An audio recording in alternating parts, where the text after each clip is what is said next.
Paz. Amém? Vamos ficar em pé. A chuva espantou os hermanos. A chuva veio sobre a terra, mas eu creio que muitas pessoas estão trabalhando, estão chegando. Creio que vai ser uma noite libertadora, porque Jesus é libertador. Fique refém daquele que te liberte. Jesus Cristo é o grande libertador. Eu falo disso por experiência própria. Quem teve grande libertação no Senhor? Tremendo. Salmo 96. Maravilhoso. Quem trouxe a Bíblia, capricha aí na Bíblia aí. Quem não trouxe a Bíblia, já faz 2 domingos, do escuto que eu estou falando. Tragam a Bíblia.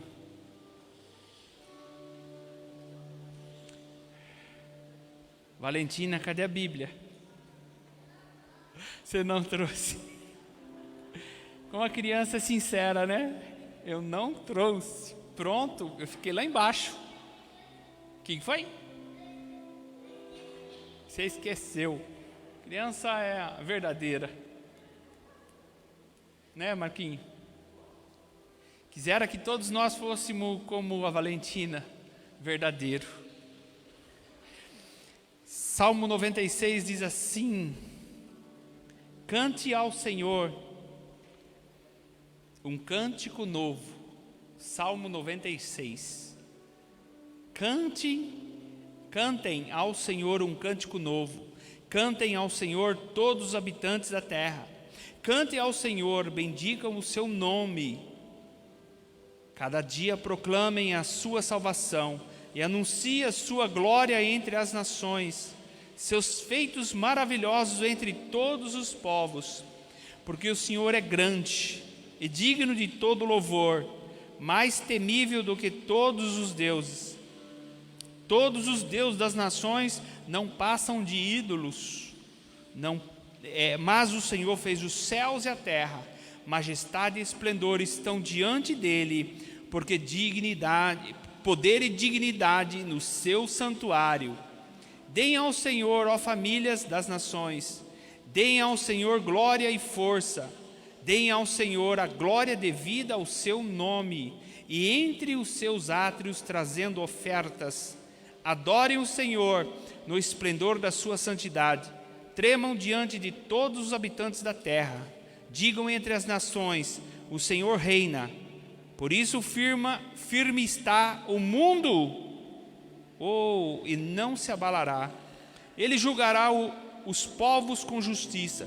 Regozijem-se os céus, exulta a terra, ressoa o mar e tudo o que nele existe. Regozijem-se os campos e tudo o que neles há. Cantem de alegria todas as árvores da floresta. Cante diante do Senhor, porque Ele vem julgar a terra.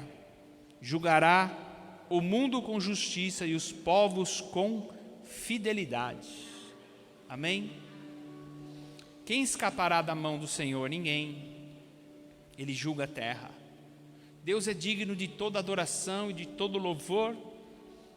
Deus é Deus, e a Bíblia diz que os deuses dessa terra não passam de ídolos.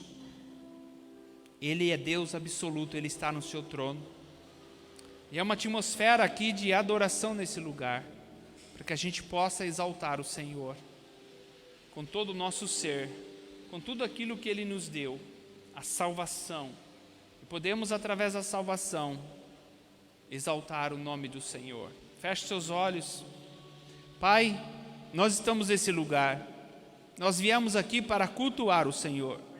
Cultuar é trabalho, é serviço.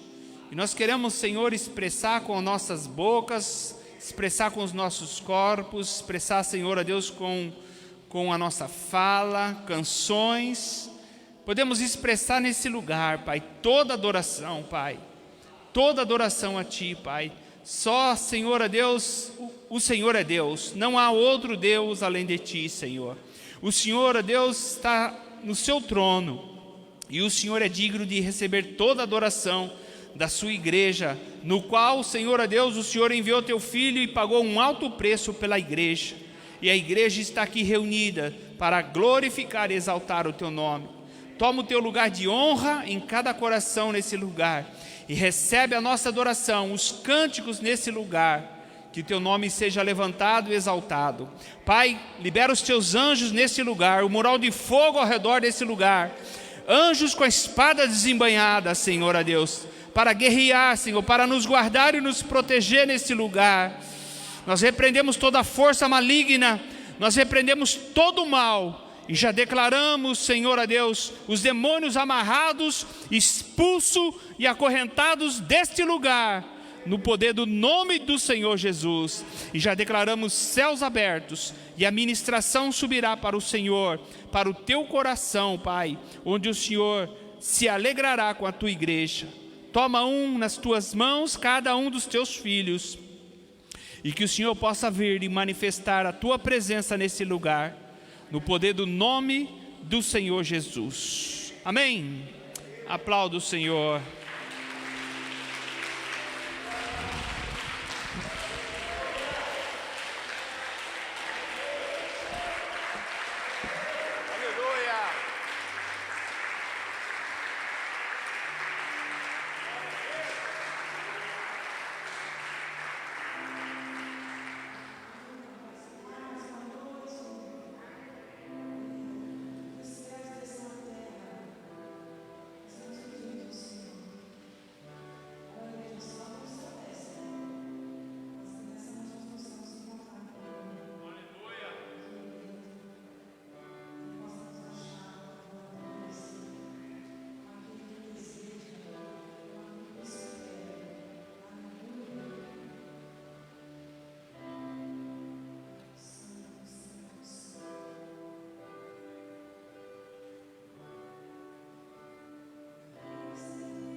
Quando olham para ti, Senhor,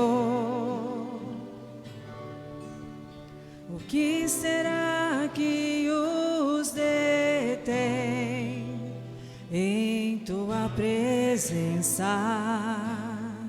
clamando santo? O que será que os anjos veem diante do teu trono, Deus? O que será que os detém em tua presença, clamando digno? Que seja na terra assim como é no céu, que o temor do teu nome venha sobre nós, que a tua beleza nos encha o olhar, movendo os nossos corações em adoração.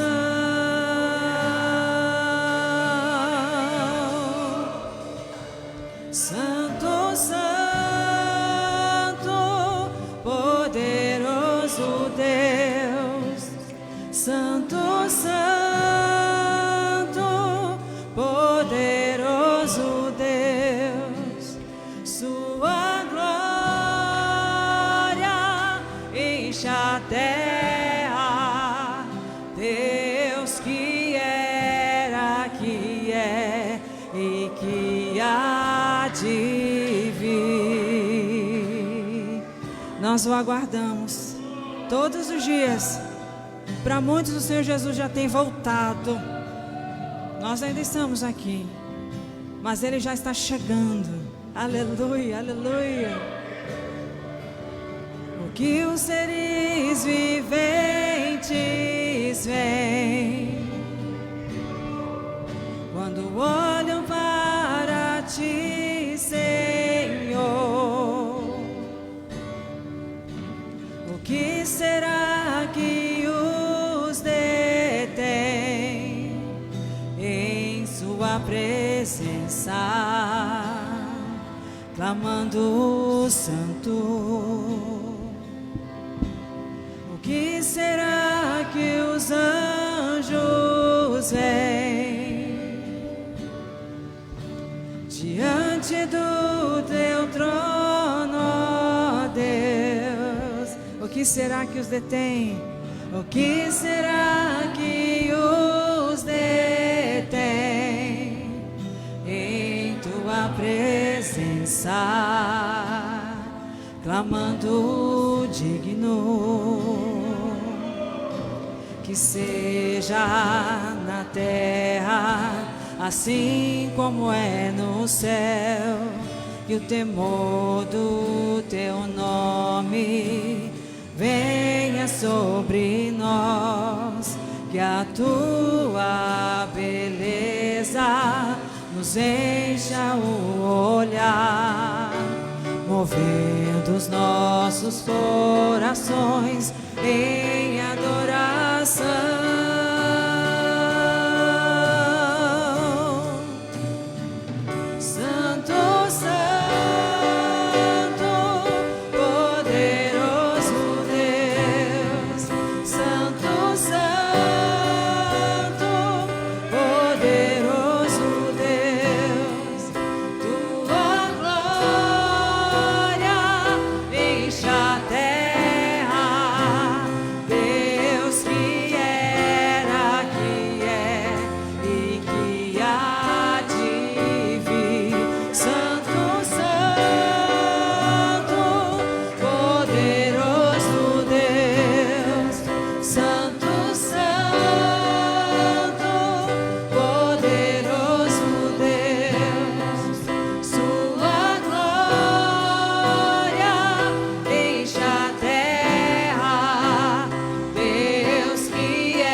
Descer a terra, nós entendemos que o Senhor Jesus, quando Ele desce, Ele vem restaurar todas as coisas com o Pai.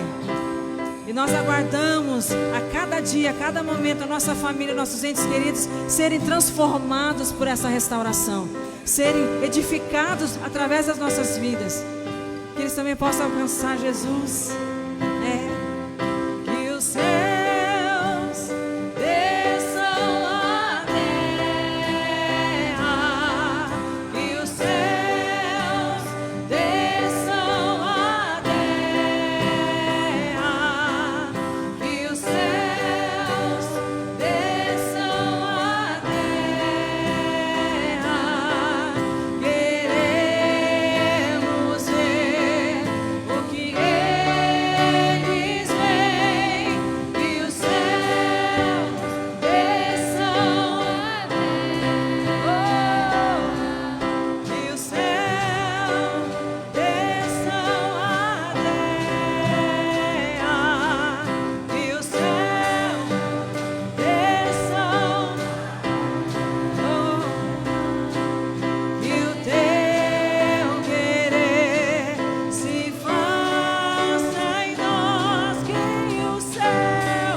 eles veem, que eles veem.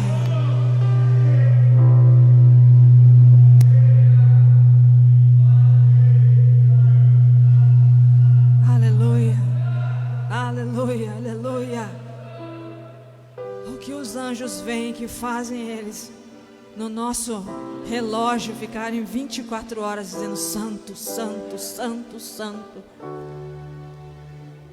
Nós podemos sentir um pouquinho disso quando nós entramos no Santo dos Santos, quando nós nos prostramos e oramos. De repente nós ficamos sem palavras e começamos a dizer santo, santo, santo, santo, santo, e não entendemos por que dizemos tanto santo, mas a glória do Senhor nos envolve de uma tal maneira que a única coisa que vem na nossa mente é santo, santo, santo, santo. E é isso que os anjos dizem em todo tempo, em todo tempo. Aquele que abriu mão de tudo, aquele que entregou seu filho para morrer no nosso lugar, a Ele nós dizemos essa noite: Tu és santo, santo, santo. Aleluia, aleluia, aleluia, aleluia. Abre mão da sua glória e semelhante a um homem se esvaziou e nevo tornou,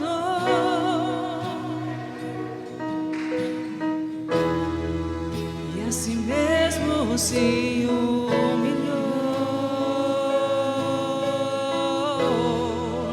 e como filho obedeceu até a morte, e morte de cruz. Mas o grande Deus, o nosso Pai, o exaltou e lhe deu um nome que é sobre todo nome, no céu e na terra e debaixo da terra. O nome de Jesus, todo joelho se dobrará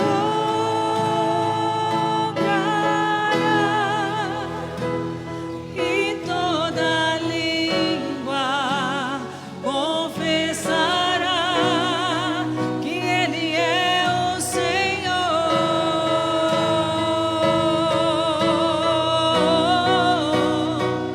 Jesus,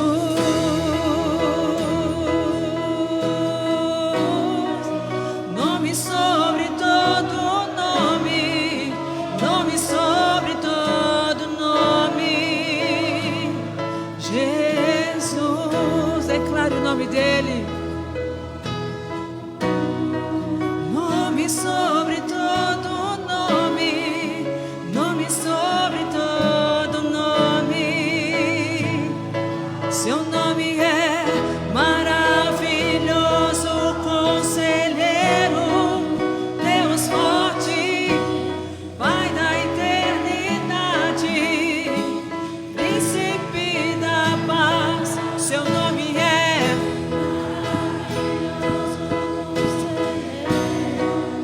Deus forte, Pai da eternidade, príncipe. Seu nome é maravilhoso, conselheiro, Pai da eternidade, príncipe da paz. Seu nome é maravilhoso, conselheiro, Deus forte, Pai da eternidade, príncipe da paz. Abriu mão da sua glória, semelhante a um homem, se esvaziou e servo tornou, e assim mesmo se humilhou, como filho obedeceu até a morte, e morte de cruz. Mas o grande Deus, o nosso Pai,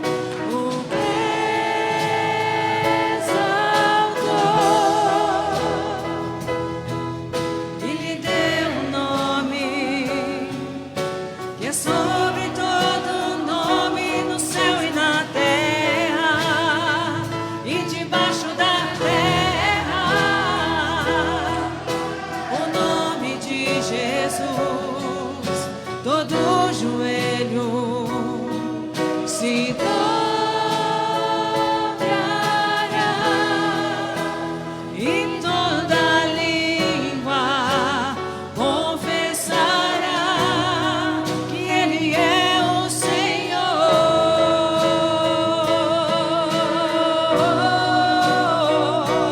Jesus,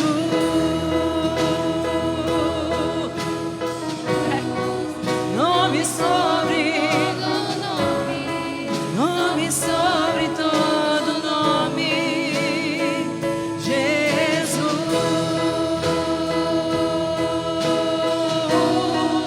nome sobre todo nome. Seu nome é maravilhoso, Deus forte, Pai da eternidade, Príncipe da paz. Seu nome é maravilhoso, Deus forte, Pai da eternidade, Príncipe. Seu nome é maravilhoso, Conselheiro, Deus forte, Pai da eternidade, Príncipe da paz. Seu nome é maravilhoso, Deus forte, Pai da eternidade, Príncipe da paz. É o nosso Jesus, maravilhoso, Conselheiro, Deus forte, Pai da eternidade, Príncipe da paz, Yeshua HaMashiach, o Messias. Aleluia, aleluia, aleluia, aleluia. Oh, poderoso Deus eterno. Aleluia, aleluia, aleluia, aleluia. Aleluia. E os anjos continuam proclamando a sua glória. Aleluia.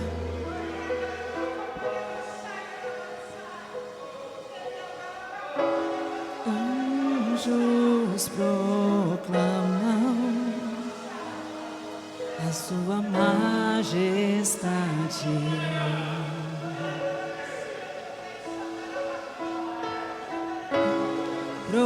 Prostrado aos seus pés, adorando ao Rei. Terra e céu cantarão uma canção que se ouvirá, declarando santo. Ah, Jesus, sua glória descerá e sobre a terra se espalhará, e uma só voz cantando, te entronizando, santo,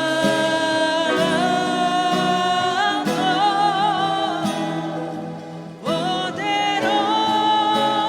Deus eterno, que há de vir em glória.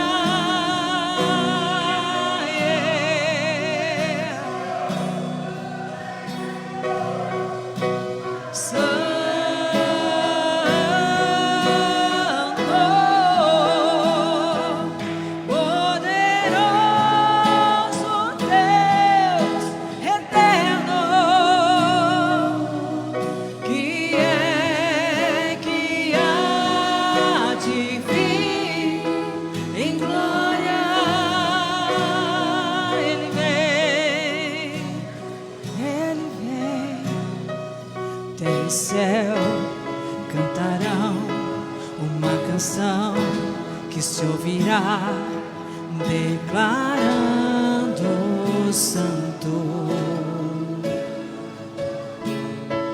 Sua glória descerá, em toda a terra se espalhará, e uma só voz cantando, te entronizando,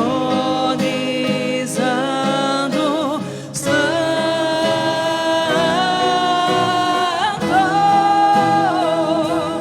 poderoso Deus eterno, que há de vir em glória. Ele vem, santo,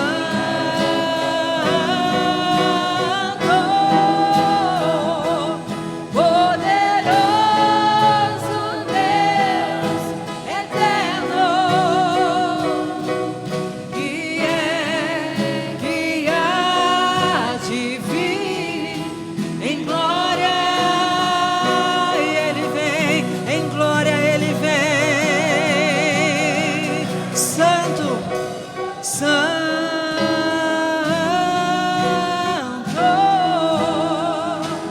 poderoso Deus eterno, que há de vir em glória. E ele vem, aleluia,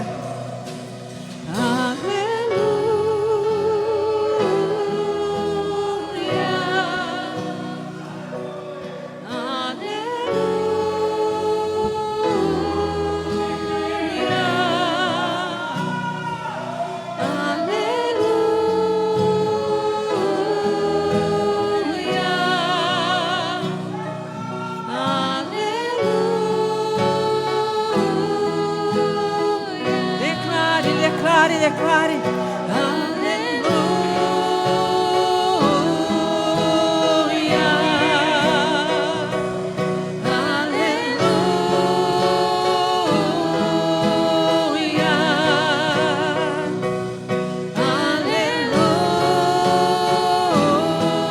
aleluia,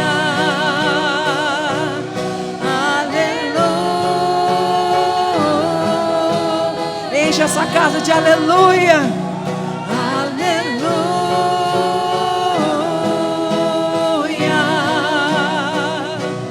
Aleluia.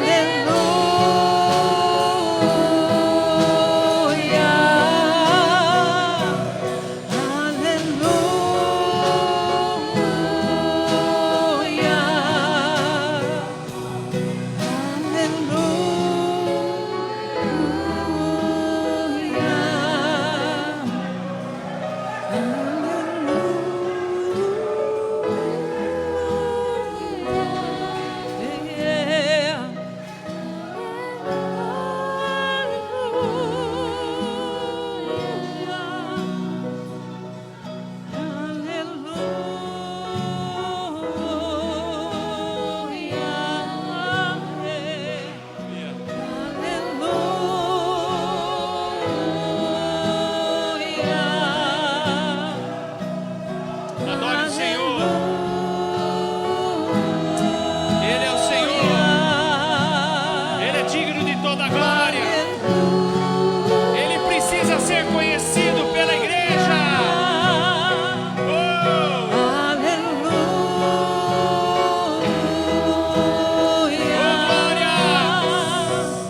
Glórias a Deus. Surianda Labadai. Suricanda Labacherianda Labará. Narrabacherianda Labará. Adore o Rei.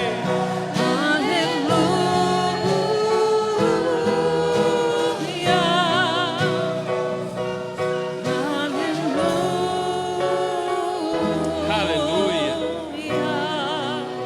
Aleluia. A igreja precisa mostrar que existe um Deus poderoso. Deus manifesta a sua vontade na igreja, e a igreja precisa retribuir com a adoração a Ele e mostrar para a humanidade, através da pregação da palavra, que Jesus Cristo é o Senhor, que Ele morreu na cruz, que Ele é o Filho de Deus. Romanos 10 diz isso. Como pode pregar? Como eles podem saber se ninguém pregue a palavra? E também se ninguém envie? Então, pela igreja, a humanidade vai conhecer o Senhor. Do bom exemplo, do bom testemunho de santidade de uma igreja adoradora e uma igreja intercessora, uma igreja que gera com dores de parto. Mesmo ainda se a gente ora e vê aquele irmão, aquela família, 10 anos ainda passando dificuldade, mas a gente está ali orando, gerando para que Deus faça a vontade dele. Talvez é dolorido, talvez é triste, mas faz parte de uma igreja geradora. Uma mulher que está grávida, ela gera, ela espera que o filho dela seja um homem de Deus, e muitas vezes não é, mas o problema não está muitas vezes em quem gerou, mas está no seu comportamento, daquilo que está aprendendo do mundo ou de Deus. Mas ela gerou.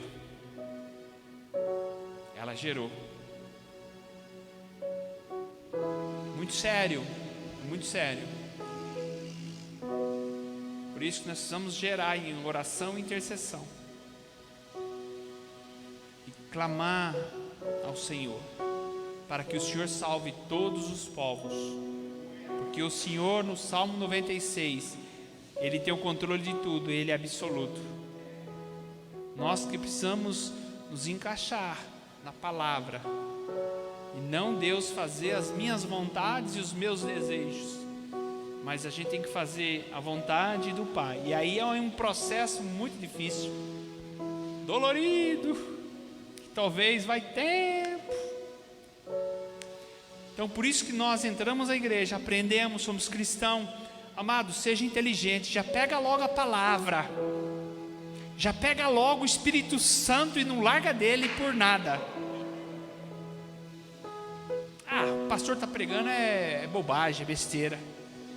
Não, seja fiel, o que está pregando, o que está ensinando, o que você lê a palavra em casa, guarda no teu coração, amado, vai ser poderoso daqui 5 anos para você. É tremendo, amados, é tremendo. Segura o Evangelho, guarda o Evangelho para você ver, você vai ter uma força tremenda da parte de Deus, daqui 1 ano, 2 anos, 3 anos, porque naquele tempo você guardou a palavra, você vinha na igreja com sede, você adorava, você recebia a palavra, você amava e praticava a palavra, e pratica hoje, porque hoje a gente vê muitos crentes fraco, não consegue, não vai, não faz isso. Falando crente, cristão, que maneje bem a palavra e que não tem que se envergonhar do Evangelho, está perdendo batalha.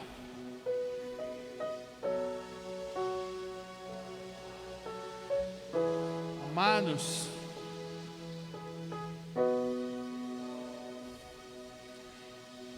hora da oferta. Se eu ficar aqui, eu vou pregar. Seja um crente autêntico, verdadeiro contigo mesmo, verdadeiro dentro de casa, verdadeiro na igreja, no trabalho. Te abençoo. Se caso você trouxe a oferta, o seu dízimo, você fica à vontade na casa do Pai. Essa água é minha, posso tomá-la, posso bebê-la.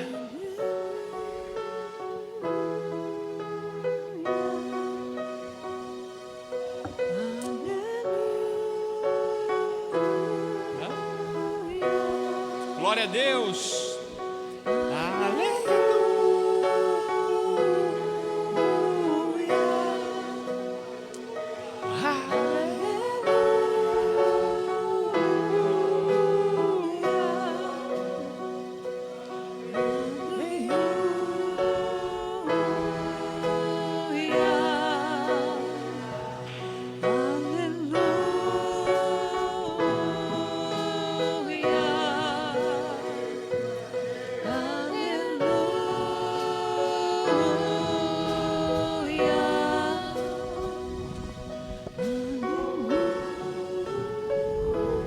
Aleluia. Estende as suas mãos. Quero abençoar todas as ofertas que foram depositadas no altar, as ofertas que foram depositadas na conta da igreja. Quero declarar a bênção do Senhor, que a bênção do Senhor permaneça em cada família, Pai. A fidelidade dos teus filhos, Senhor, tantos os irmãos que depositaram, como esses que depositaram aqui no altar, Pai. Nós louvamos por isso, e já declaramos essas ofertas, dízimos abençoados e consagrados ao Senhor, e derrama, Senhor, a Deus, derrama sobre eles uma bênção tal, conforme diz em Malaquias capítulo 3, abra as janelas do céu, Senhor, a Deus, e traga, Senhor, a Deus, aquilo, Senhor, que eles estão precisando, isso porque eles estão fazendo prova do Senhor, Pai, todos os meses, todos os cultos, Senhor. Então abre a janela do céu, Senhor, no nome de Jesus. Declara a bênção do Senhor sobre a vida deles, no nome de Jesus, amém. Deus é bom. Pode se assentar. Chamar o pastor Luiz, vai ministrar uma palavra hoje. Chamei o pastor Luiz para falar uma das portas de Jerusalém, e ele vai falar qual é a porta. Só sei que a porta é estreita. Amém? Deus é bom? Amém. Vamos estar junto aqui, vai ser um tempo maravilhoso. Louvado seja Deus. Pai, aqui está teu filho.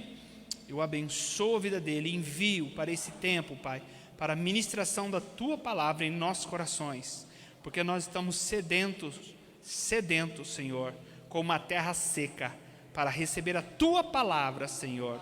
E a tua palavra, Senhor, será poderosa em nossos corações. Declaro uma unção sobre a vida dele, Pai, para ministrar a tua palavra em o nome do Senhor Jesus. Amém. Aplaudo o Senhor pela vida do pastor Luiz.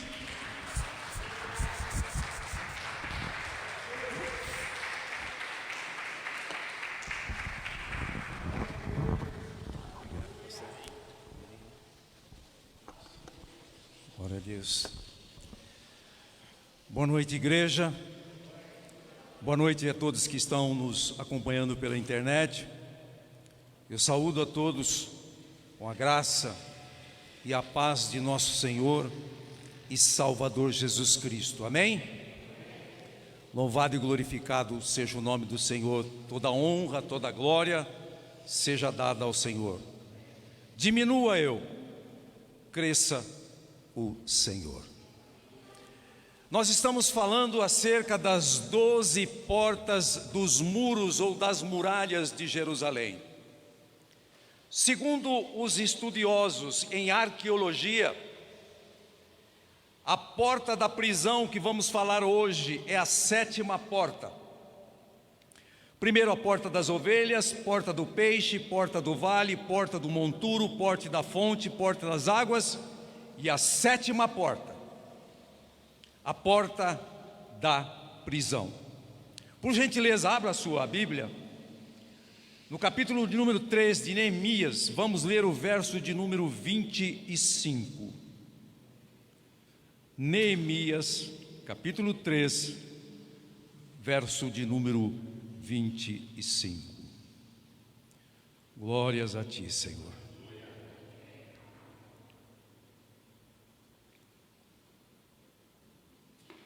Glória a Deus. Todos encontraram? Amém? Diz assim o texto: Palau, filho de Uzai, reparou defronte do ângulo e da torre que sai da casa real superior, que está junto ao pátio do cárcere. Depois dele, reparou Pedaías, filho de Parós. Notem, amados, que o texto aqui está se referindo de restauração junto ao pátio do cárcere. O tradutor aqui, ele não usou a palavra porta da prisão, mas na Bíblia Septuaginta está registrado que esta porta é a porta da prisão. Septuaginta, para quem talvez não recorde, o rei Ptolomeu do Egito, entre os séculos 2 e 3, encomendou especialmente para a sua biblioteca em Alexandria uma tradução grega das escrituras sagradas escritas em aramaico. Segundo a tradução, 72 judeus rabinos em 72 horas traduziram esta Bíblia. Daí a palavra Septuaginta. 39 livros canônicos, mais os 7 apócrifos. Nesta Bíblia se menciona a porta da prisão.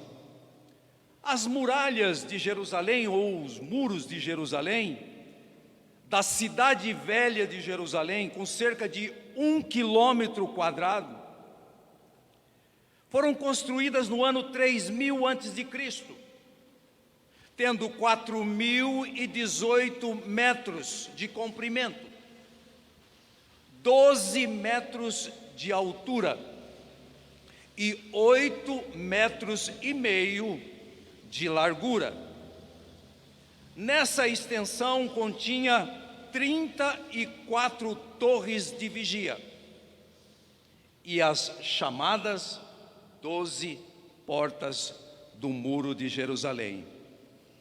Na última reconstrução desses muros, que foram derribados várias vezes, no ano de 1535 a 1538, no Império Otomano, por ordem de Solimão, foi extinguida a porta da prisão.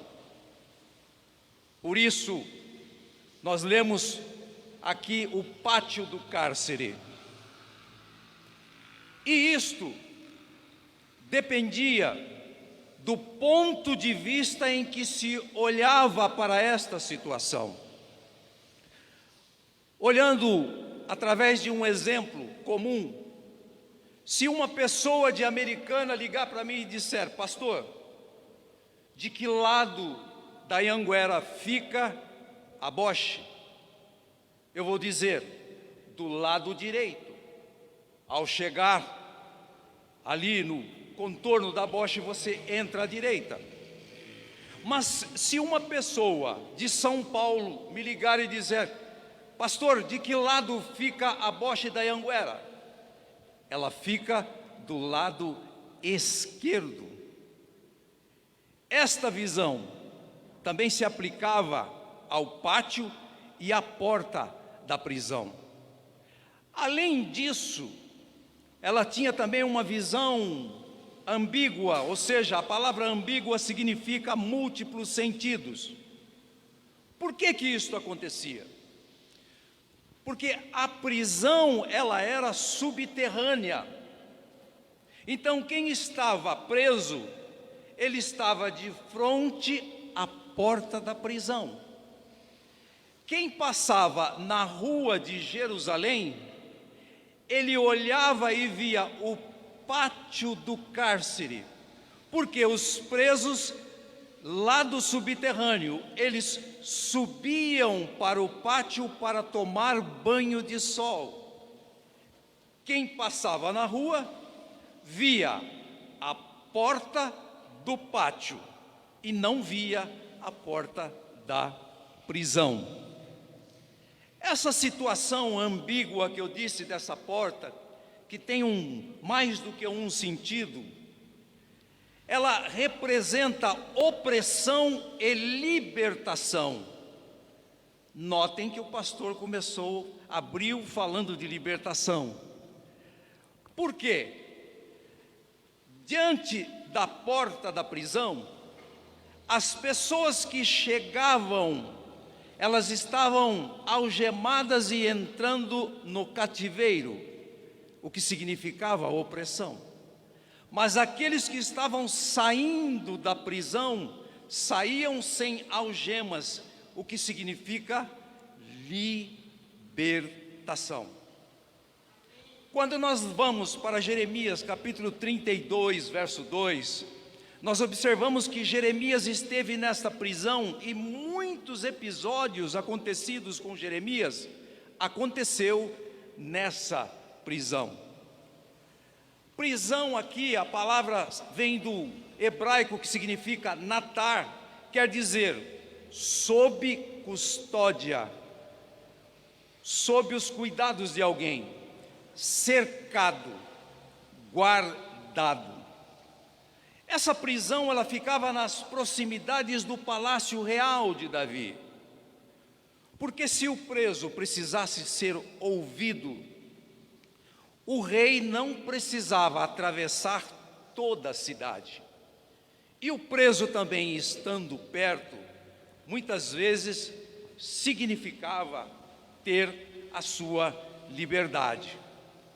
Nessa prisão não ficavam somente assassinos, mas ali também ficavam os prisioneiros de guerra, como troféus de guerra, esperando qual seria o destino dado a eles.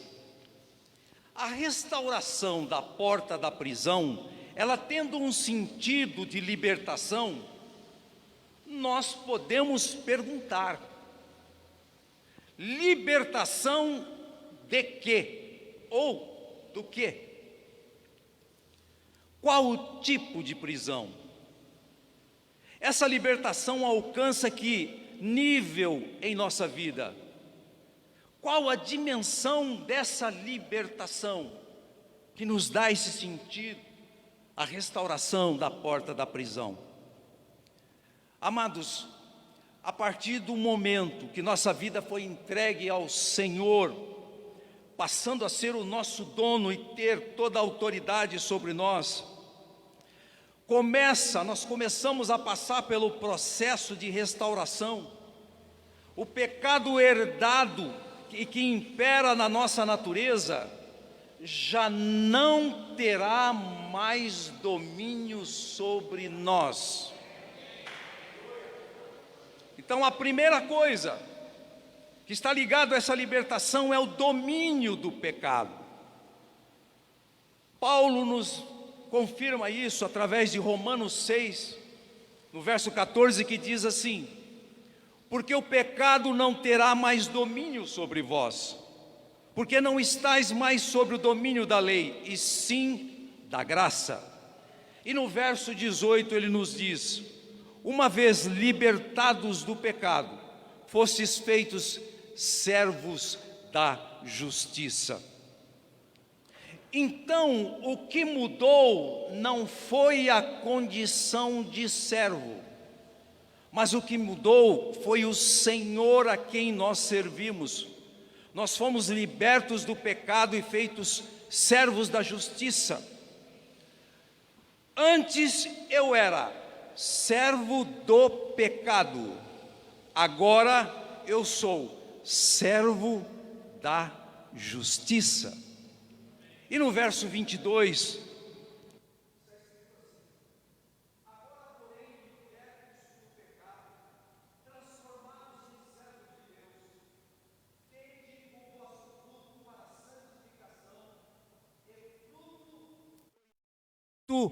para a vida eterna. Então, o que acontece muitas vezes com o crente dizer: eu não consigo me libertar desse vício, eu não consigo me libertar desse pecado, desse hábito, desse temperamento, eu não consigo mudar ou corrigir a minha personalidade.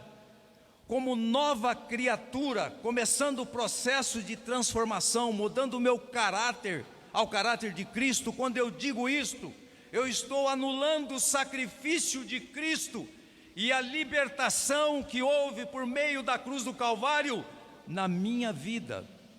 Porque, como nós lemos agora aqui, o pecado não tem mais domínio sobre nós. Quando a porta da prisão é restaurada, eu não sou mais preso a nada, eu sou livre em Cristo, porque se cumpriu em minha vida João 8,32, conhecereis a verdade e a verdade vos libertará. Se aplica em nossa vida João 8,36, e se o Filho do homem vos libertar, verdadeiramente sereis livres. Então, quando eu digo que não consigo, eu estou anulando o sacrifício de Jesus em minha vida. Notem, amados, que em Gênesis capítulo 4, quando Deus fala com Caim, Ele fala com Caim acerca da ira de Caim. Ele fala sobre o procedimento, se ele proceder bem e se ele proceder mal, o que acontece com ele. E Deus conclui nesse capítulo dizendo: o pecado jaz à sua porta, o seu desejo será contra ti, mas cumpre a ti dominá-lo. Quando a porta da prisão é restaurada, não somente nós somos livres do pecado que não tem mais domínio sobre nós, mas há uma segunda coisa muito importante, da qual também nós somos libertos, que é a influência do pecado. Embora eu não seja mais escravo ou servo do pecado, é natural que a minha natureza, que tem a tendência ao pecado, ela seja atraída, influenciada pelo pecado. E o diabo, ele se utiliza de todos os artifícios para gerar uma influência em nós. E Paulo nos explica isso no capítulo 7 de Romanos, quando ele diz: os meus membros brigam dentro de mim, aquilo que eu quero fazer eu não faço, mas aquilo que eu não quero fazer eu faço. Então Paulo, nesse caso, ele está regenerado, ele está redimido, ele está ungido, ele está cheio da graça, ele está evangelizando o mundo, mas está dizendo que a natureza desta lei está nele. O fato de nós sermos libertos do poder do pecado não anula um outro fato, que é a influência, a tendência, o desejo, a vontade da carne em pecar. Em todo tempo, essa natureza vai querer imperar, atrair, influenciar a minha vida para o pecado.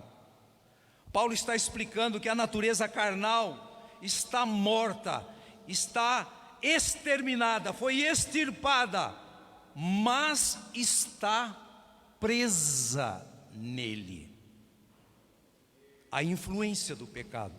Mas nós também somos livres. Qual é o segredo?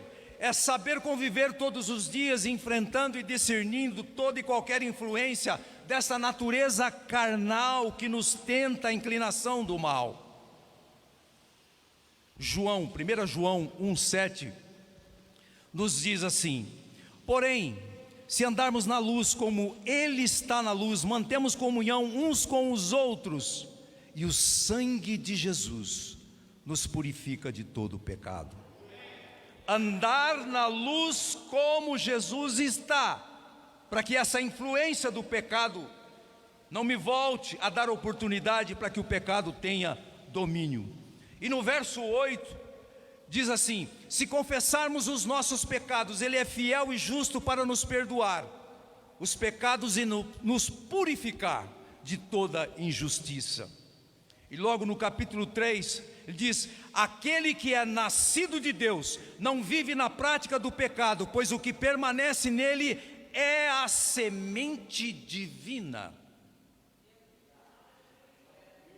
E confirmando isso, ratificando isso, quando nós vamos lá para a segunda carta de Pedro, no capítulo 1, ali está dizendo que já nos foi doadas promessas divinas, como diligentemente somar a fé com a virtude, com o conhecimento, com o domínio próprio, com a perseverança, a piedade, a fraternidade, o amor, porque assim nós vamos atingir a natureza divina.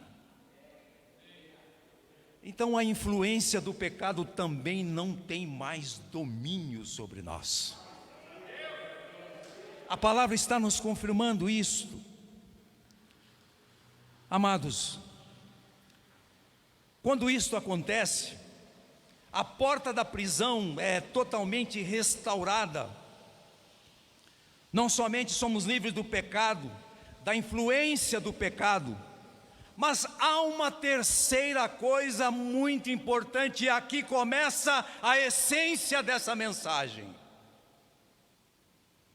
Precisamos nos atentar com as consequências do pecado. Todos os irmãos já devem ter visto no noticiário da televisão um determinado político que foi preso porque roubou, cometeu um pecado. Mas o seu advogado entra com um habeas corpus, ele é livre da prisão, mas ele está algemado, ele está com uma tornozeleira eletrônica. Ele saiu da prisão, mas ele continua marcado. Assim está acontecendo com muitos crentes dentro da igreja, principalmente na era em que nós estamos vivendo, no tempo em que estamos vivendo, algemados. O pecado não tem mais domínio sobre a vida dele. A influência do pecado não tem mais domínio sobre a vida dele. Mas ele continua algemado. O Salmo de número 142, o salmista nos diz assim: tira a minha alma da prisão. E aqui está, como eu disse, a essência, aquilo que o Senhor, que o Espírito Santo quer chamar a nossa atenção nesta noite. As algemas da alma, pois somos uma tricotomia, espírito, alma e corpo, mas um grande problema está na alma, nas algemas que prendem a alma. A restauração da porta da prisão passa por cura completa da nossa alma, porque mesmo sendo livre do pecado e da influência do pecado, nelas estão várias algemas, tornozeleiras eletrônicas, que são as consequências do pecado. Por exemplo, raiz de amargura, ressentimento, raiva, ódio, inveja, ciúmes, insegurança, complexo de inferioridade, rejeição, dependência emocional, ansiedade que te leva a hábitos prejudiciais, como a geladeira, e você voltar a pecar em glutonaria.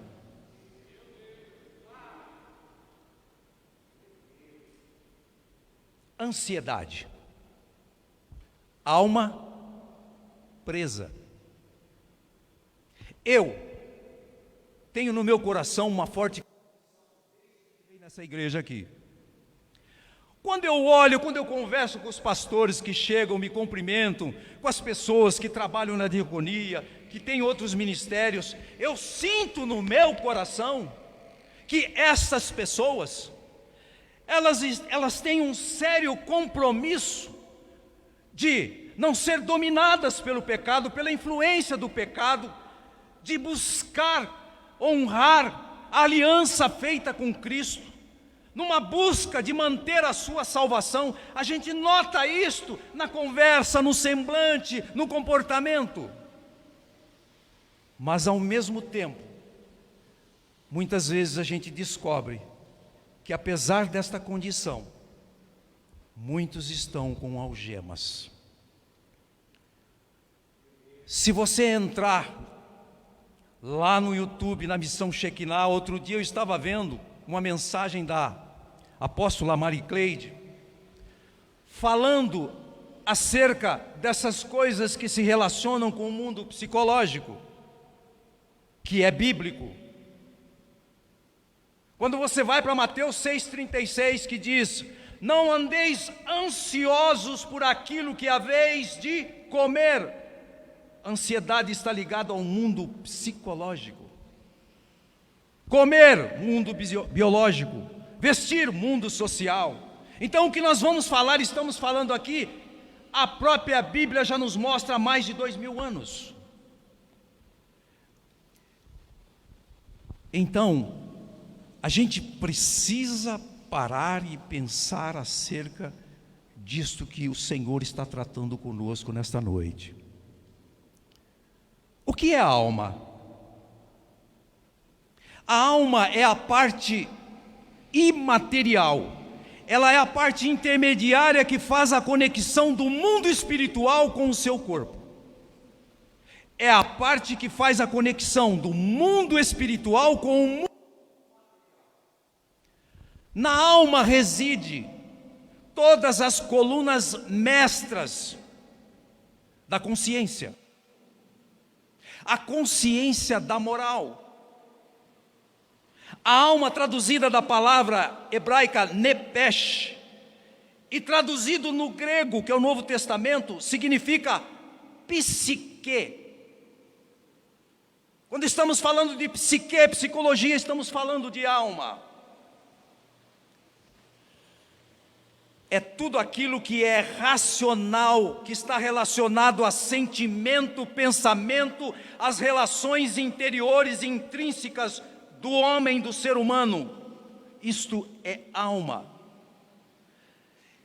E para que possamos entender, me permita a igreja dar assim um exemplo bem simples, mas que talvez possa nos ajudar a entender o que é a alma. A alma é como se fosse um coador de café. O bule, com a água fervendo, é o Espírito Santo. O bule despeja a água no coador. E esta água, o bule, esta água, ela filtra o pó, transformando-o no café. E esse café você coloca na garrafa térmica, que é o corpo. Agora notem que interessante. A alma filtra as informações do mundo espiritual para o mundo físico. Então, se você coou o café no coador contaminado, o café vai chegar no corpo, na garrafa térmica, contaminado. Digamos que você esqueceu o seu coador de café entre alguns pratos que tinham alguma gordura. A água, o bule que veio do trono da graça é perfeito, é puro, é sagrado e foi despejado. Só que você, ao tomar o café, ele está contaminado com a gordura. Assim é a nossa alma. Ou seja, a mensagem muitas vezes vem pelo Espírito, pelo profeta, pela palavra, pela oração, ela vem perfeita do trono da graça. Mas se a sua alma está doente, não há como você filtrar. A mensagem, ela vai chegar ao seu corpo, ao seu coração, completamente distorcida. Isso significa dizer que quando a sua alma está doente e o seu corpo se curva para orar, a sua oração é uma oração sofredora, é uma oração de murmuração, de sofrimento, porque a alma está contaminada. Muitas vezes, a profecia, como disse, o azeite vem lá do trono da graça, mas cai dentro de você com uma alma ferida, com tantas e tantas coisas que poderíamos citar aqui. Como disse, a pastora Marie Cleide outro dia estava falando acerca das 4 fases da primeira infância, mostrando às pessoas que na adolescência e na vida adulta, muita coisa que acontece na alma, aconteceu lá na primeira infância, na segunda infância. Nós realmente, irmãos, não atentamos para os problemas da nossa alma, dificilmente. E note que cada um de nós temos um comportamento diferente, uma formação diferente. Dentre os muitos exemplos que poderíamos citar, vamos citar aqui, por exemplo, o orgulho. O orgulho é uma pessoa que sofre do complexo de inferioridade. É a tentativa de suplantar uma relação com o outro, porque ele se sente menor. Poderíamos falar de rejeição. Amados, a partir do momento que eu nasci, foi cortado o meu cordão umbilical, e a parteira embrulhou no seu avental e já me levou embora. Eu fui adotado. Alguns anos depois eu fui ter algumas informações que trouxeram raiva de minha mãe. Trouxeram um sentimento de rejeição por muito tempo na minha vida. Porque as informações que eu tive a respeito da minha mãe e nenhuma do meu pai trouxeram sequelas na minha alma. Histórico de vida. Amados, note o que acontece em Isaías 53, versos 4 e 5.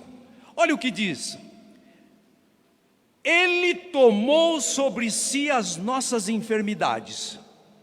Aqui está se referindo diretamente a doenças físicas.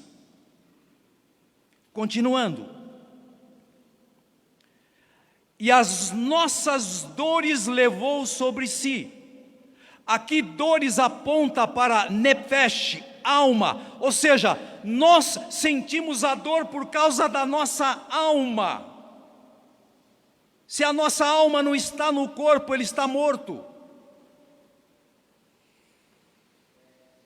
É ela que mantém o corpo vivo. Se a alma não estiver no corpo, ele morre, ele não sente. E quantas vezes nós oramos por uma dor de cabeça, mas não oramos pelas feridas da alma? E continuando ainda, mas ele foi transpassado pelas nossas transgressões. Transpassado, aqui significa as doenças morais.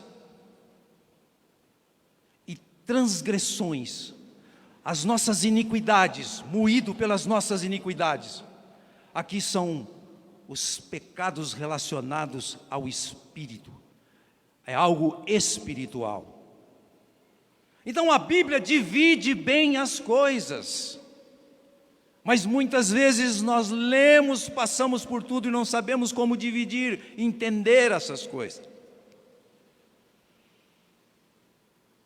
A restauração total e plena da porta da prisão está relacionada, quando lemos esse texto, à salvação.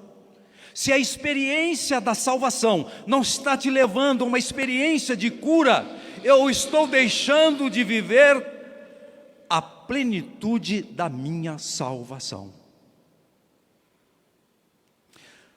Por isso, é constatado pela palavra que na maioria das vezes, as doenças que vêm para o nosso corpo são inconsequências da alma, chamadas doenças psicossomáticas. Então eu e você, salvos por Cristo, uma nova criatura, nascidos de novo, precisamos ser curados desses problemas psicossomáticos. A salvação de Cristo também cura a nossa alma. A nossa mente tem que mudar, amados. A visão da vida precisa mudar. A expectativa da vida tem que mudar. Pois Paulo, em 1 Coríntios 2,16, ele afirma que nós temos a mente de Cristo. Não há como negar que personalidade e temperamento, sempre quando nós afirmamos que são os dois maiores gigantes do ser humano. Agora, queridos, para entendermos e para que o Espírito Santo realmente nesta noite fale profundamente ao nosso coração acerca da alma, porque vencemos o domínio do pecado, vencemos a influência do pecado, mas no nosso histórico de vida nós precisamos tirar as algemas que ainda nos prendem. Querida, por gentileza, coloque na tela. Eu vou conduzir você nessa leitura de uma maneira que possamos entender perfeitamente o que vamos falar agora. Que tipo de pessoa sou eu? Olha lá, se o que nós somos é um conjunto de dados e características que vão forjar o nosso caráter, personalidade, temperamento, isto nos leva a crer que nós temos um jeito de ser, uma maneira de ser. Todos nós temos uma maneira de ser, um jeito de ser. Continuando, os elementos que formam esse jeito de ser, o caráter, a personalidade, o temperamento, notem com muita atenção, são questões e fatores genéticos, psicológicos, sociais, espirituais e pessoais. Há um histórico de vida nisso. Hoje, com a ciência, através da neurociência, nos mostrando como é que funciona cada pedacinho do cérebro e quais as conexões que esses pedacinhos do cérebro têm e quais as influências do nosso cérebro nas nossas ações, reações e comportamento, confirmam tudo que a palavra de Deus nos diz. Continuando, pode subir agora.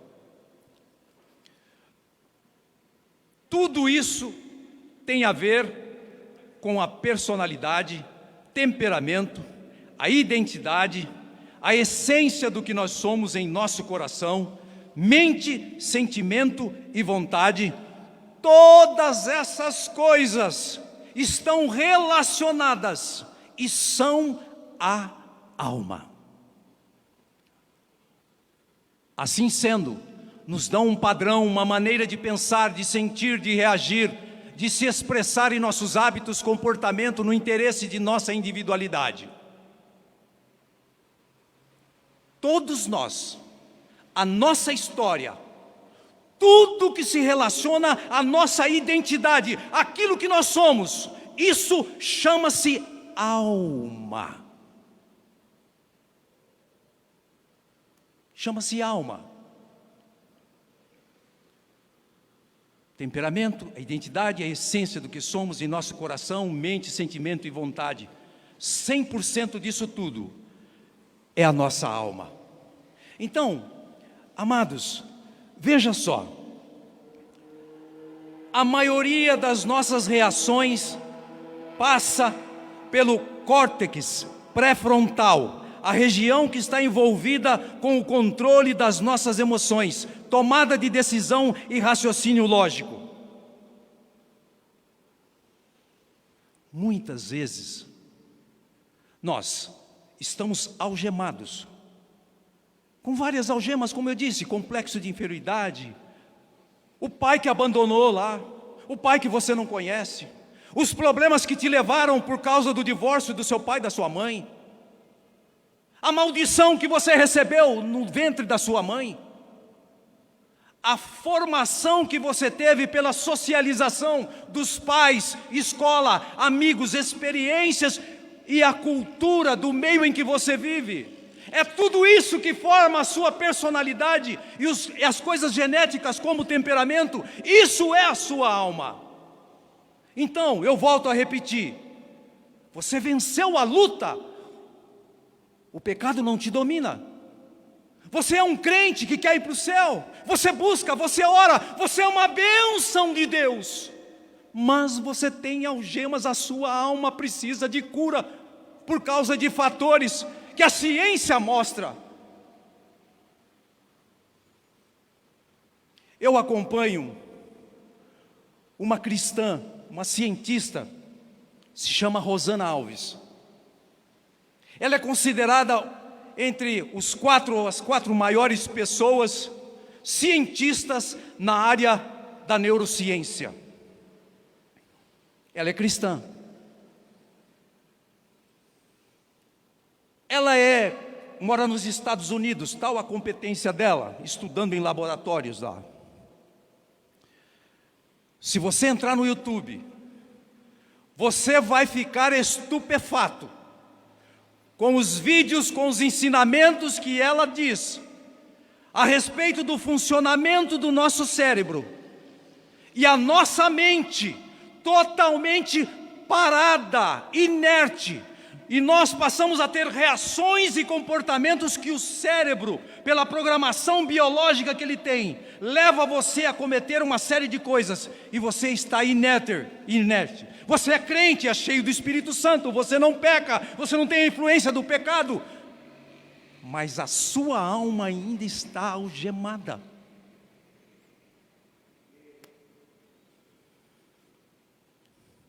Nós precisamos pensar nisso. Você não precisa fazer um curso de psicologia nem psicanálise. Mas quando Deus levanta um pastor para tocar num assunto como esse, embasado nos princípios da palavra de Deus, te trazendo ciência, psicanálise, psicologia, a gente precisa fazer um exame na nossa alma para verificar se não estamos com alguma algema. Você tem complexo de inferioridade? Você tem medo? Você tem insegurança?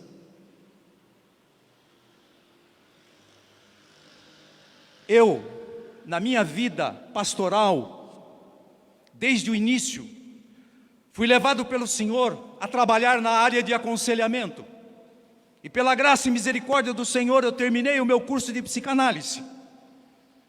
A gente nota nitidamente que a maioria das pessoas não conhece o seu histórico de vida, não sabem que determinadas reações, aquilo que ele fala, como ele reage, o medo que ele tem, o medo que ela tem, a insegurança que ela tem, vem de coisas, de traumas que aconteceram atrás no passado.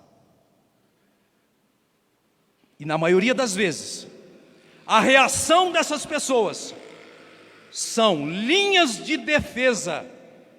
Elas não permitem que se trate o determinado assunto. Elas têm uma autodefesa, elas têm uma resistência.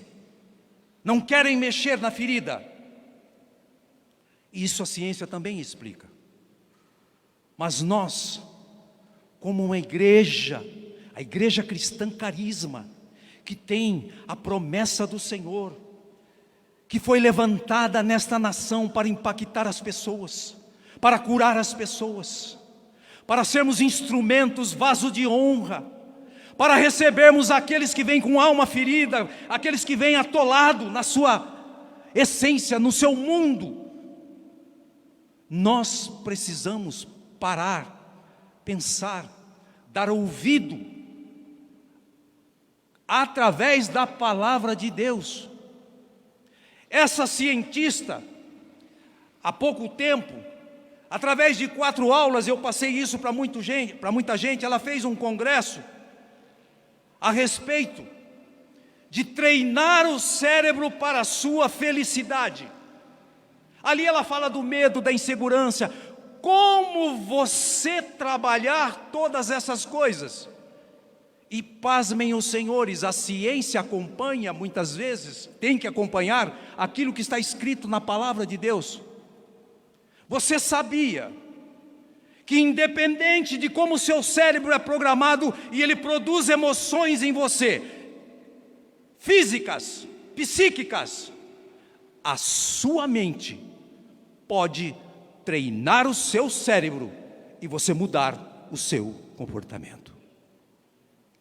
Por isso que Romanos capítulo 12, verso 1, Paulo diz o quê? Rogo-vos, pois, irmãos, que apresentei os vossos corpos como sacrifício vivo, santo e agradável a Deus, que é o vosso culto racional. E não vos conformeis com este mundo, mas transformai-vos pela renovação da vossa mente.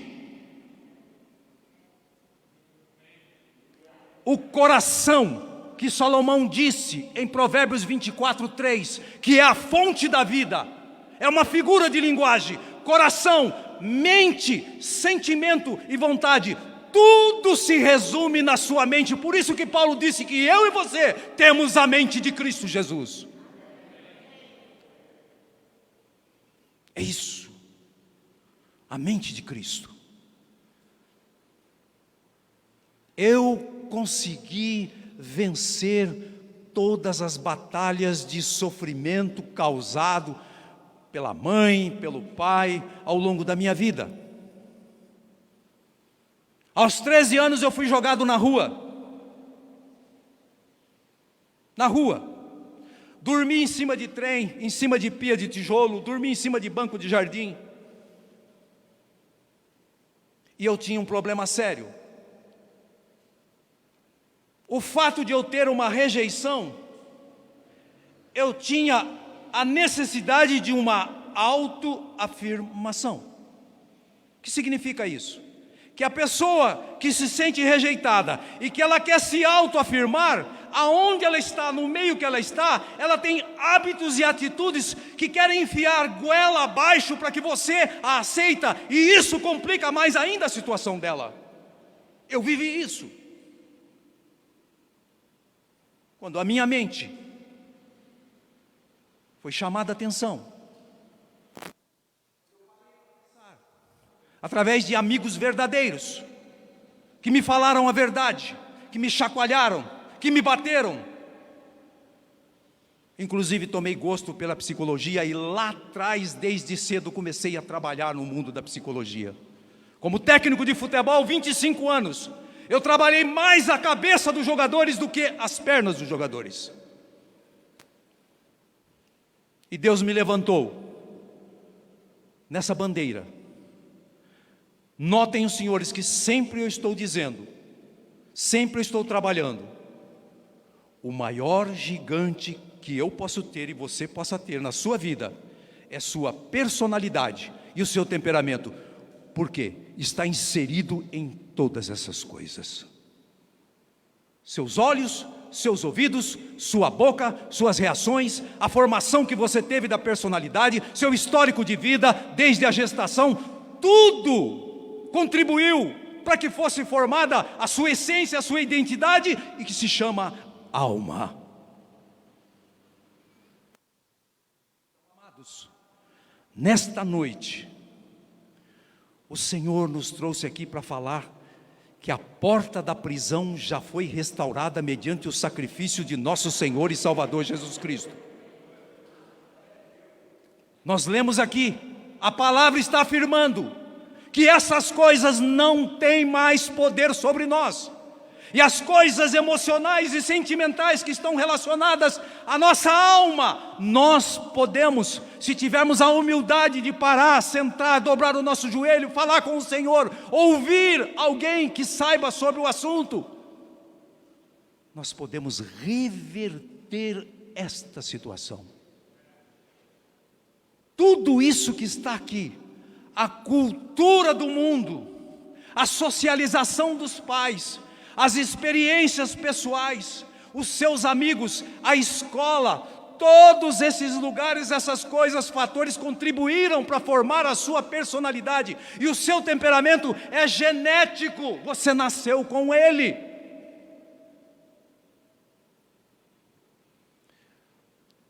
E eu vou dar 3 chaves para você abrir as suas algemas, se você estiver preso em alguma delas.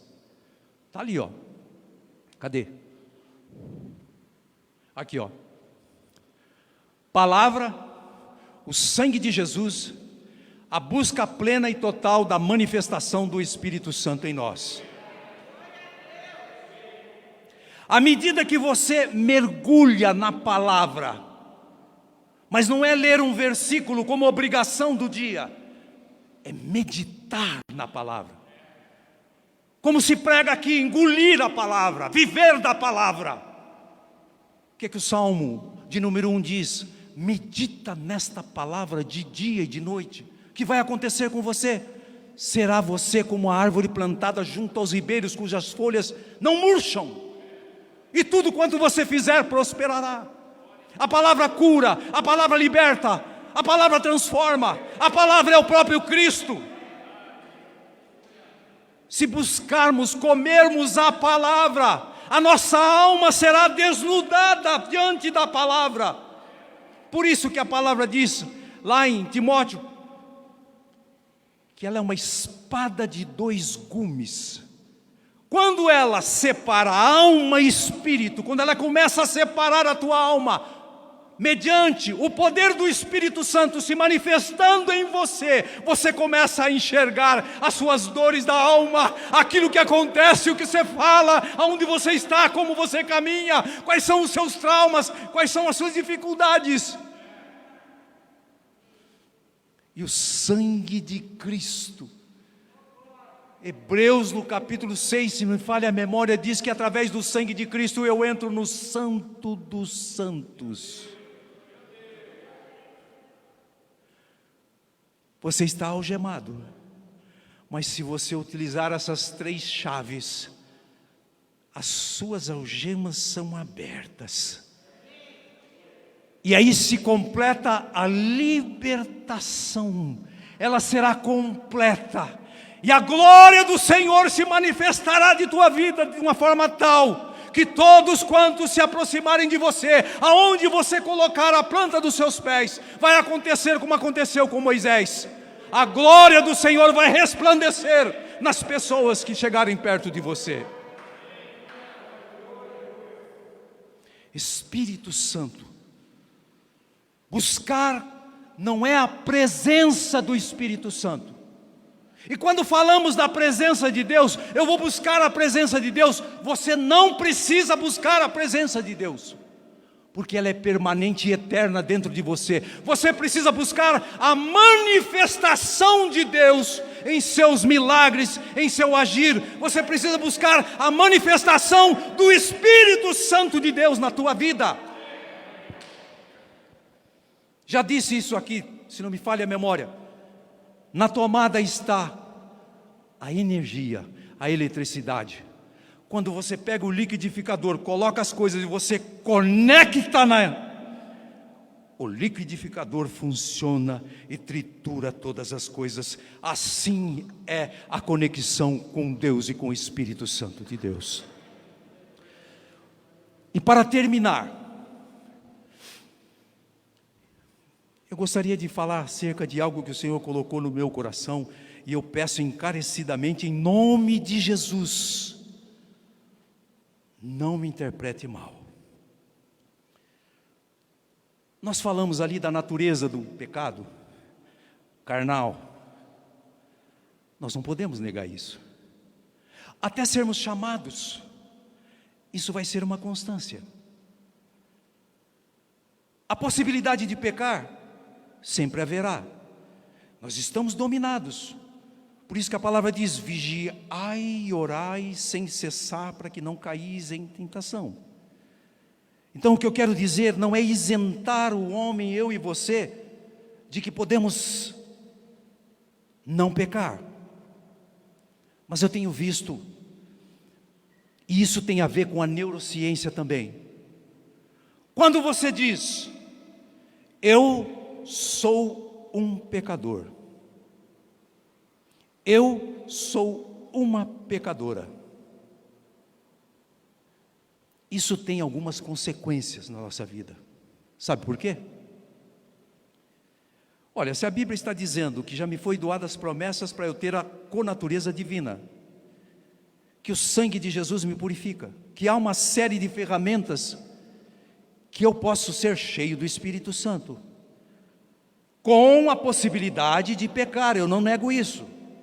Mas João, capítulo 9, no verso 31 diz assim: Deus não atende a pecadores.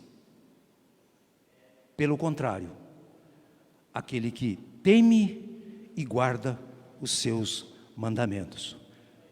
O pecador é aquele que vive na prática do pecado. Ele peca a todos os momentos.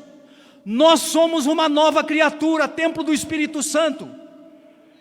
Então, nós podemos pecar sim, mas se tivermos aquela fissura, aquela vontade, aquela gana, o impulsionar do Espírito Santo, poderemos até pecar, mas vamos estar crescendo de glória em glória, como diz o Salomão, que a vereda do justo é como a aurora que vai crescendo e vai crescendo e vai crescendo, até eu ter a connatureza divina, com a possibilidade de pecar. Mas eu não sou pecador, porque pecador é aquele que peca, é o ímpio.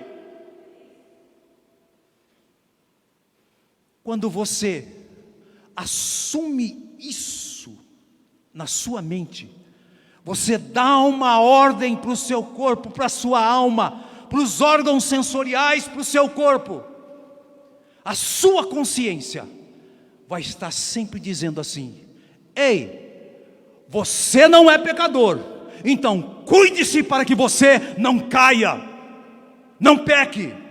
Todos os dias estaremos orando, atentos, e quando pecarmos, nós vamos confessar os nossos pecados, e aquilo vai servir de experiência, e quem sabe, cometer um outro pecado, depois de anos lá na frente.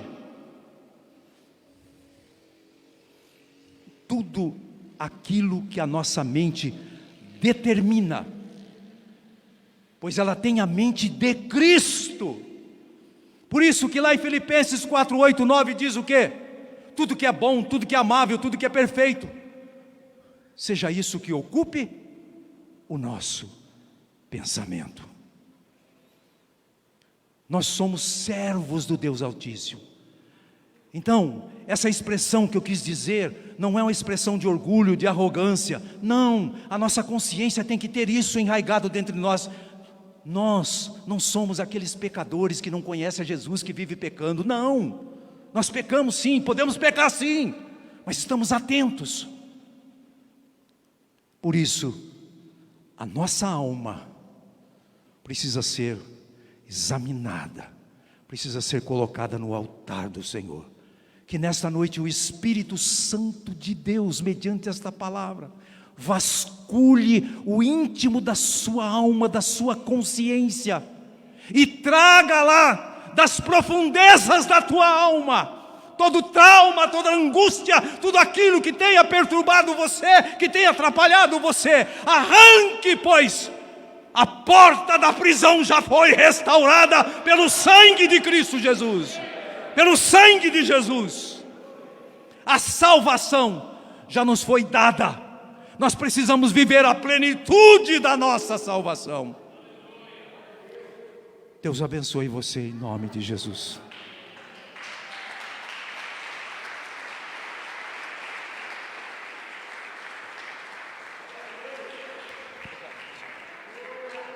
Tá bem, pastor? Na paz. Glória a Deus. Posso fazer isso aqui? Glória a Deus. Agora tem que fazer isso aqui agora.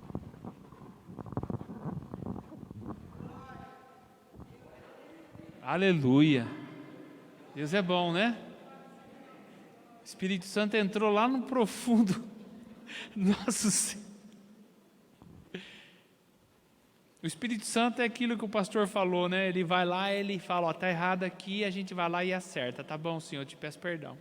Porque a Bíblia diz que, no livro de Tito, que o Espírito Santo é aquele que regenera. Regenera do quê? Foi o que foi explicado aqui. Ou seja, ele traz de volta a essência de Cristo, o caráter de Cristo. Meu Deus, o caráter de Cristo é reto, é íntegro, é uma mansidão em pessoa. Nós louvamos a Deus pelo pastor Luiz, pela vida dele, louvamos a Deus pela sua vida. E tem mais porta, tem mais quantas por aí, pastor Ivaneide? Tem mais umas 5. Toda quinta-feira, tá bom, queridos? Nós vamos ministrar a porta de Jerusalém, as portas, e eu sei que será tremendo. Amém? Domingo nós estamos aqui. Quem puder vir, venha. Quem não puder vir, acompanha pela internet. Sempre tem uma palavra no teu coração.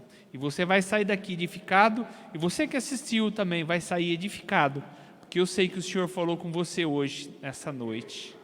Amém? Vamos ficar em pé. Quero abençoar a tua vida, agradecer a todos que vieram aqui nesse lugar, que prepararam o som. Nós vamos arrumar o som esse ano, vai ser tremendo, né, Marcelo? Amém? Vai ser poderoso, nós vamos mudar algumas coisas. Amém, queridos? O Léo, a Gisele, em nome de Jesus, e a menina, não lembro o nome. Isabela? Isabeli, Deus abençoe. As crianças já estão dormindo. Amém. Levante suas mãos. Oh, aleluia, Pai. Aleluia, porque o Senhor fala conosco, começo, meio e fim, Pai. Tenho certeza que o Senhor vai ministrar ainda em nossos corações. Obrigado, Pai, por essa noite. Obrigado por este dia. Obrigado pela salvação. Podemos contemplar a salvação que o Senhor dentro de nós. Obrigado, Pai, por essa noite, pela palavra que foi ministrada, Pai. Pai, os teus filhos vieram nessa noite aqui, eles vão retornar para a sua casa. Eu quero declarar que eles sairão daqui protegidos pelo sangue de Jesus, e que toda arma forjada, Senhor, toda denúncia, Senhor, que foi feita aqui, Satanás não tem autoridade e poder, Senhor, a Deus, de nos oprimir, Pai. Eu quero declarar que o sangue de Jesus está sobre nós. Sairemos aqui abençoados pelo Senhor, que o grande amor do Pai, a graça do Filho Jesus Cristo e a doce consolação do Espírito Santo esteja hoje e sempre em cada coração, no nome de Jesus. Amém? Vai na paz do Senhor, dá um sorriso para o seu irmão aí, feliz, alegre, e sábado às 5 horas nós estaremos